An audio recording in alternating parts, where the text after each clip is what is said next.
आज मतदान केल्यानंतर त्यांनी सगळ्याच मतदारांना देखील आवाहन केलेलं आहे की सगळ्याच मतदारांनी बाहेर पडावं आणि जास्तीत जास्त मतदान करावं। काही वेळापूर्वीचे आपण दृश्य बघतोय की जेव्हा रितेश देशमुख आणि जेनेलिया देशमुख मतदानासाठी मतदान केंद्रावर पोहोचले होते। काही दिवसांपूर्वी रितेश देशमुख यांनी आपल्या भावासाठी केलेलं भाषण सुद्धा विशेषत्वाने गाजलेलं होतं आणि आता आपण दृश्यांमध्ये बघतोय की रितेश देशमुख आणि जेनेलिया देशमुख स्वतः मतदानासाठी तिथे पोहोचलेले आहेत। पण बघतोय सगळेच राज्यातले बडे नेते सेलिब्रिटीज मतदान करण्यासाठी बाहेर आलेले आहेत, मतदान केंद्रांवर पोहोचतायत। त्यामुळे सगळ्याच नागरिकांनी बाहेर पडून मतदान करावं आणि आपला मतदानाचा हक्क बजावावा।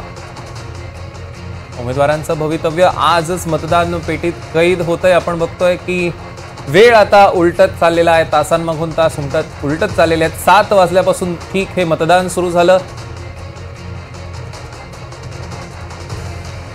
गोंदिया जिल्ह्यात आज 4 विधानसभासाठी मतदान पार पडत आहे। मी सध्या एका बूथवर आहे। आपण बघू शकता या ठिकाणी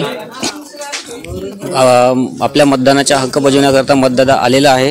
गोंदिया जिल्ह्यात निवडणूक लढविणारे एकूण 64 उमेदवार निवडणूक रिंगणात असून गोंदिया व तिरोडा विधानसभा मतदारसंघात सकाळी 7 ते सायंकाळी 6 वाजेपर्यंत, तर अर्जुनी मुरगाव व आमगाव विधानसभा मतदारसंघात सकाळी 7 ते दुपारी 3 वाजेपर्यंत मतदान होणार आहे।